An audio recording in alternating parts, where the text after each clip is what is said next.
Naam, karibu kwenye update kutoka ST Bongo TV. Usisahau kulike, kushare na kusubscribe YouTube channel yetu at ST Bongo TV.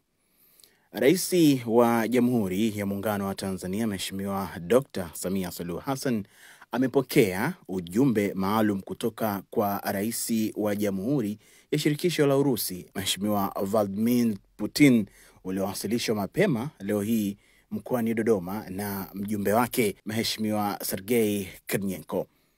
Ikumbuke kuwa hivi karibuni Tume Huru ya Taifa ya Uchaguzi kumtangaza Dr. Samia Suluhu Hassan kuwa mshindi wa kiti cha urais kufuatia uchaguzi uliofanyika tarehe 29 mwezi Oktoba mwaka huu, huku akishinda kwa zaidi ya 98%. Tayari amekuwa akipokea jumbe mbalimbali na salamu za pongezi kutokana na ushindi huo wa nafasi ya urais na kuwa rais wa awamu ya 7 wa Jamhuri ya Muungano wa Tanzania, na hivyo salamu hizi zimeendelea kupokewa hata baada ya zoezi la kuapishwa kwake.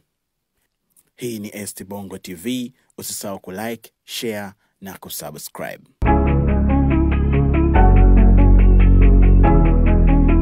ST Bongo, nyumbani kwanza.